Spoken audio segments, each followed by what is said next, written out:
Ang batang babae ay 7 taong gulang lamang, ang nangungunang propesor sa matematika ng MIT. Dumating sa isang mahirap na problema na walang sino man ang nakayanin. Ang batang babae ay nakatayo sa harap ng pisara na nag-iisip ng mahabang panahon.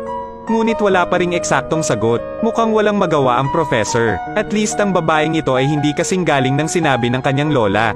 Kaya lang kunin ng lola ang babae at umalis. Habang naglalakad ako, sinisi ko ang propesor na sadyang pahirapan. Sa hindi inaasahang pagkakataon, biglang nagsalita ang dalaga. Nakalimutan niyang magdagdag ng negative sign sa exponent. Kaya hindi ito malulutas. Mukhang hindi naman ganoon kaganda ang paaralang ito. Ayon, mali ang assignment ng professor simula pa lang. Isang nangungunang propesor. Ngunit ang paggamit ng pamamaraang ito ay nagdudulot ng mga paghihirap para sa isang 7 taong gulang na batang babae. Bumalik sa classroom, hindi lamang naitama ng batang babae ang mga pagkakamali sa pagsusulit, madali ring ibigay ang tamang sagot. Nagulat ang propesor kaya hindi siya kumikibo. Dapat itong malaman na ang palaisipan na ito ay naging palaisipan sa kanya sa loob ng kalahating siglo. Pero mas lalo siyang nagtaka, bakit hindi niya itinuro ang maling tanong mula sa simula? Sabi sa akin minsan ng tito ko, hindi ako pinapayagan na ituro ang mga pagkakamali ng mga matatanda, dahil walang nagkakagusto sa taong itinuturing ang kanyang sarili na matalino. Tiyak na hindi inaasahan ng propesor na sa pagkakataong ito ay gumamit siya ng bato para tumama sa sarili niyang paa. Hindi ko inaasahan ang talent niya. Malapit na nauugnay sa kanyang hindi pangkaraniwang background ng pamilya. Ang mahusay na pagganap na ito, tuluyang nagbago ang kapalaran ng dalaga. Isang batang babae na nagngangalang Mary ang nakatira kasama ng kanyang tiyuhin mula pagkabata. Dahil alam niya ang espesyal na sitwasyon ng pamilya ng dalaga, mas umaasa akong magkaroon siya ng buhay, tulad ng ibang bata. Kaya hinayaan niya itong mag-aral sa isang normal na elementarya sa bayan. Sa hindi inaasahang pagkakataon, may nangyari sa kanya noong unang araw. Ang guro ay nagtanong lamang sa mga mag-aaral ng napakasimpleng mga tanong sa pagkalkula. Dahil dito, nagdududa si Mary kung ano ang 3 dagdag 3. Hindi ako nagkakamali, anong klaseng paaralan ito? Kahit na ang isang idiot ay alam na ito ay katumbas ng 6. Galit na galit ang guro sa inasal ni Mary. Agad siyang tinawag para tumayo at nagtanong ng mas mahihirap na tanong. Mabilis na nakasagot si Mary. Medyo nagulat ang guro, kundi para mapanatili ang aking dignidad. Tanong ng guro, kahit siya ay hindi makalkula sa kanyang isip, kaya ano ang tungkol sa 57 na pinarami ng 135? Antong hininga si Mary, syempre medyo mahirap para sa kanya ang tanong na ito. Nakita iyon ng guro at hindi na nagtanong pa, tumalikod at maghanda para mag-lecture. Ngunit sa hindi inaasahang pagkakataon pagkatalikod niya, sinabi ni Mary ang sagot. Katumbas ng 7,675, hindi naniwala ang guro at kinuha ang computer para subukan ito. Tiyak na tama ang sagot, maaari pang ang kalkulahin ni Mary ang mga square root ng tumpak. Nagulat ito sa guro, agad na dinala ang principal para dumalo sa lesson. Sa hindi inaasahang pagkakataon itinaas ni Mary ang kanyang kamay at nagtanong. Siya ang boss ng paaralang ito, si MS David ang principal ng school namin. Okay, gusto ko manghiram ng phone mo. Tawagan si Frank at sabihin sa kanya na umalis ka rito.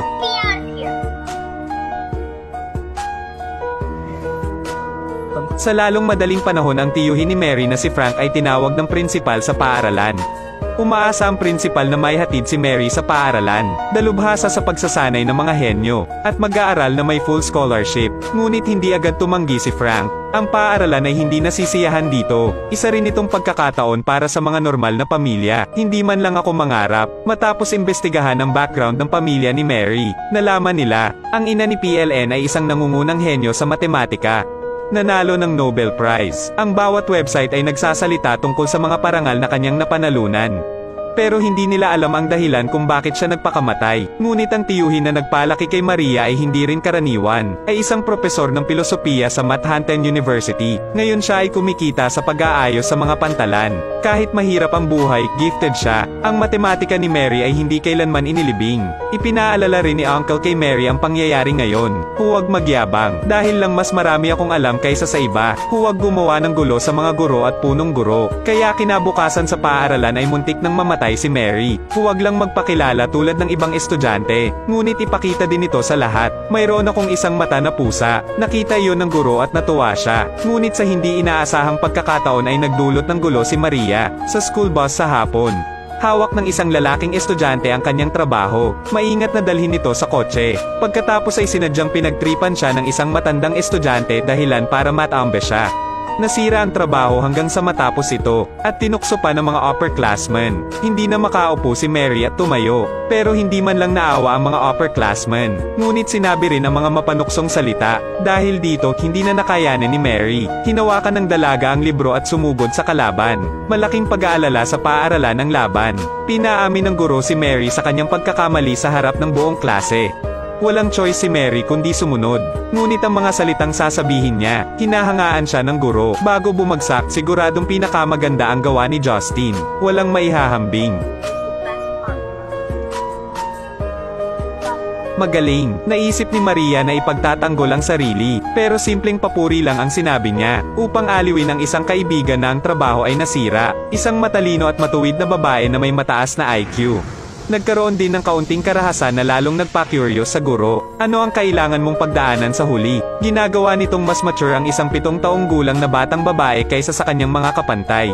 Hinanap niya ulit si Frank, tiyuhin ni Mary para mas maintindihan ang sitwasyon niya. Kapatid pala ni Frank, dahil sa pagiging malupit ng kanyang ina, ginugol ni Evelyn ang kanyang buong buhay sa paglutas ng mga problema sa matematika. Ngunit pagkatapos niyang mabuntis, iniwan siya ng kanyang ina, dahil wala ito sa plano ng kanilang ina. Ang ama ni Mary ay isang hamak. Marahil ay hindi rin niya alam ang pag-iral ni Mary. Kaya bilang tiyuhin sa ama, si Frank ang responsable sa pagpapalaki kay Mary. Ang dalawa sa kanila ay gumugol ng 7 simple at kahangahangang taon na magkasama. Kahit alam ni Frank na may talent ako, interesado din sa matematika, ngunit ayaw ni Frank na ang kanyang pagkabata ay puro pag-aaral. Kaya sa tuwing magbubukas ako ng advanced math book, binuhat siya ni Frank para maglaro, sa ilalim ng paglubog ng araw. Sabay tawa ng dalawa, mamuhay ng simple ngunit masaya. Ngunit ang magandang buhay ay hindi nagtatagal, ay napakabilis na sinira ng isang babae. Ang taong ito ay ina ni Frank. Ang lola ni Mary sa ina ay isa ring mathematician. Ngunit pagkatapos magpakasal at magkaanak, sumuko sa akademikong pananaliksik, inilagay niya ang lahat ng kanyang pag-asa sa kanyang anak na babae. Ngunit ang mga babae ay nasa ilalim ng malaking presyon. Ngunit pumunta sa dulo. Simula noon, sinira din ni Frank ang mga relasyon sa kanyang ina. Bukod dito, sa nakalipas na 7 taon, ni minsan ay hindi niya binisita si Mary. Ngunit sa pagkakataong ito ay dumating siya dahil nabalitaan niya na si Mary ay isang henyo sa matematika. Gusto niyang ibalik ang mga inaasahan niya sa kanyang anak, muling lumingon sa pamangkin. Upang makuha ang simpatiya ni Maria, nagdala siya ng mga bombang pinahiran ng asukal. Hindi lamang siya nagdala ng maraming regalo para kay Maria, pero binigyan din siya ng laptop. Nag-alok siyang palakihin si Maria, ngunit siya ay biological na anak ng kanyang ina. Nawala ng pasensya si Frank sa kanyang ina at direktang tumanggi, na ang ina ay napakalakas. Wala siyang pinagsisisihan sa pagkamatay ng kanyang anak, ngunit di na pinili ng batang babae na magpakamatay. Ay tanda ng kahinaan. Sa huli, umalis ang 2 tao na hindi masaya, pero hindi sumuko ang lola ko dahil doon, at dinala ang usaping ito sa korte. Sa unang pagsubok, malakas na umatake ang abogado ng lola. Sisihin si Frank sa pagkuha ni Mary sa kanyang sarili. Sinasabi rin niya na mayroon siyang sapat na ebidensya upang patunayan ito.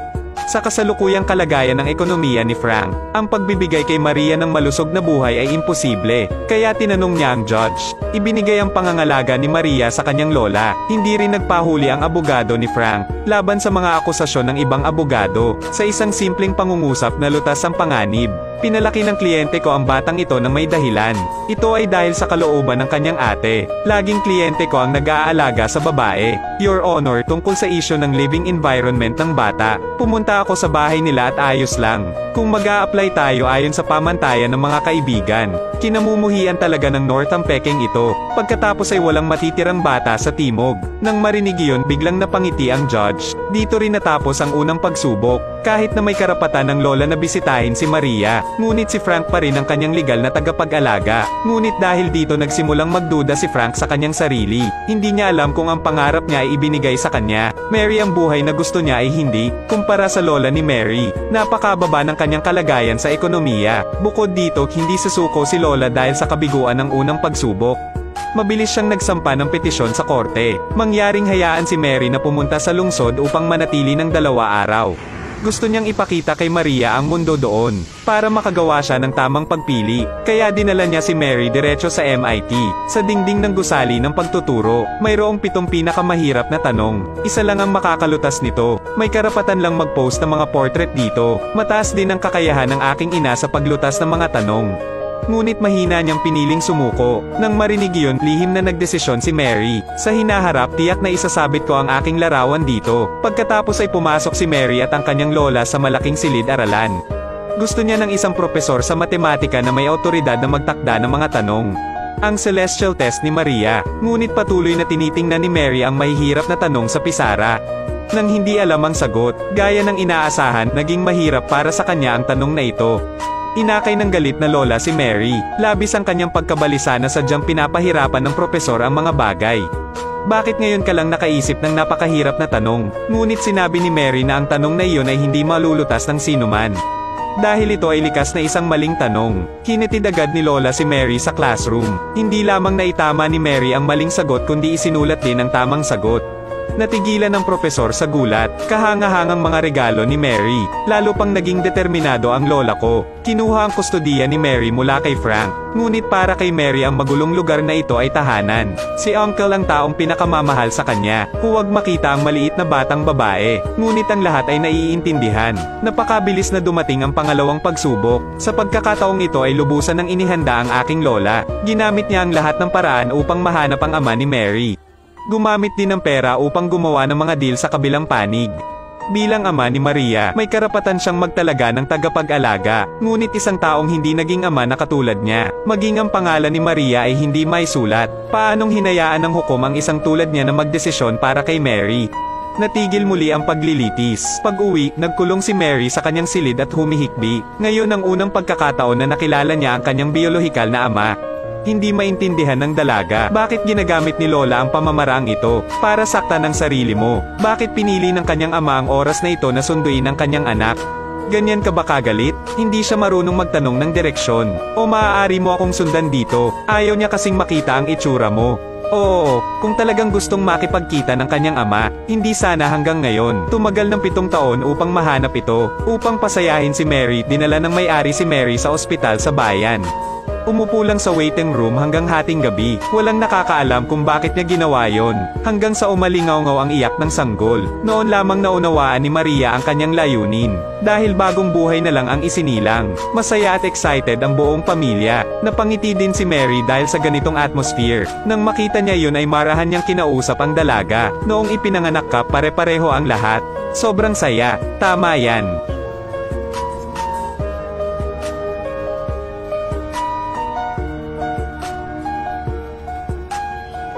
Sino ang lalabas at sasabihin sa lahat? Ito ay tiyuhin. Kaya bumuti din ang kalooban ni Mary. Ngunit hindi iyon alam ng dalaga. Ang tiyuhin na pinakamamahal sa kanya, mayroon ding hiwalay na ventricular node sa puso. Ang paglilitis sa kustodiya ay dapat magpatuloy. Sabi ng abogado kay Frank, para sa isang bata, isang malusog na kapaligiran sa pamumuhay, at napakalaking mapagkukunang pang-edukasyon, ay napakahalaga. Pero ikaw ngayon, hindi lang ako may stable na trabaho, ngunit walang kahit isang hiwalay na malinis na silid para kay Mary. Ang ganitong mga kondisyon ay nagpapahirap kay Maria na magkaroon ng magandang kapaligiran sa paglaki. At ang kinabukasan ay maliwanag. Natigilan si Frank sa sinabi ng abogado. Ang mga isyong ito ay palaging isang buhol sa puso ni Frank. Ang pinakamalaking takot niya ay ilibing niya ang talento ni Mary. Kaya sumuko na rin siya sa wakas. Pumayag na ibigay ang bata sa ibang palakihin. Hanggang edad 12. Pagkatapos ay hayaan ng batang babae na magpasya para sa kanyang sarili. Ang kapaligiran ng pamumuhay sa pamilyang umampon ay napakabuti. Napakaamo din ng mga adoptive parents. Hindi lamang pumayag na hayaan siyang mag-ingat ng pusa, ngunit maghanda din ng piano, na laging gusto ng batang babae. Kahit anong tingin mo, makikita mo. Ang lugar na ito ay napakaangkop para sa pag-unlad ni Mary. Hanggang sa araw na kailangan naming maghiwalay, umiyak ako at nagmakaawa sa kanya na wag na siyang pumunta. Kahit gaano siya katalino, hindi ko maintindihan kung bakit ako iniwan ng may-ari ko. Ngunit wala siyang pakialam na umiiyak ang batang babae. Ngunit tumalikod at umalis sa bahay ng adoptive parents. Bumalik si Frank sa sasakyan at tahimik lang na napaluha. Nagpasya siyang maghintay hanggang sa kanyang susunod na pagbisita. Pagkatapos ay humingi ng tawad kay Maria. Pero maghintay hanggang magdala siya ng regalo para bisitahin. Tapos sabi ng foster father niya na ayaw siyang makita ni Mary ngayon. Siguro kailangan ni Mary ng kaunting oras. Baka nasaktan siya. Sa wakas ay kinailangan ni Frank na iwan ang kanyang regalo at umalis. Pagkalipas ng ilang buwan, nakita ng kanyang matandang guro ang isang poster ng isang kulay kahel na pusa na may isang mata. na i-post sa animal shelter. Pagkatapos ay ikinwento agad ito kay Frank. Agad niyang nakita itong kahina-hinala. Sinugod sa ospital ng tulong para kunin ang pusa. Naalala ko ang nanay ko ay allergic sa pusa. Napagtanto ni Frank, nakialam siguro si mama sa bahay para ampunin ako. Kaya naglabas siya ng isang lihim na kahon mula sa bahay. Sumama sa iyong mga kapitbahay sa tahanan. Pagbukas niya ng pinto, nakita niya si Mary na nakaupo sa gitna ng isang grupo ng mga propesor. Nagalit siya nang walang sabi-sabi at naglabas ng note. Pagkatapos ay kinuha si Maria at umalis. Ngunit nang makita ng ina ang libro, natigilan siya. Galit na galit si Mary sa kanyang tiyuhin sa oras na ito. Matagal na silang nagkasundo na hindi pababayaan ang isa't isa. Hinayaan ko lang umatake si Anne sa gusto niya. Sa kaniya kapang dalaga at paulit-ulit na humingi ng tawad. Matalino ka na ngayon.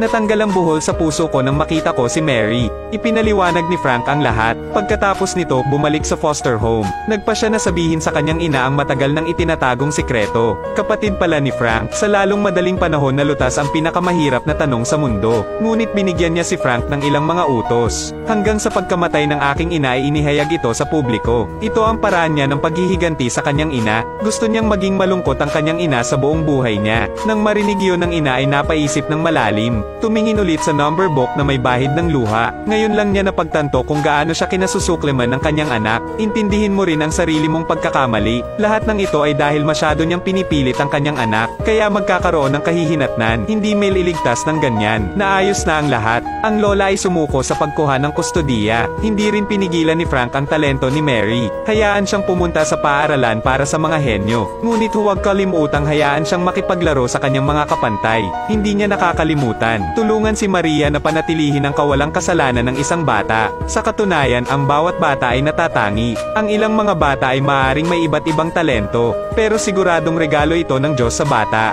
Pero hindi para kay mama. Hindi natin dapat ituring ang mga bata bilang mga regalong bigay ng Diyos. Bilang iyong ari-arian, ipataw at gawin ang mga ito sa paraang gusto natin.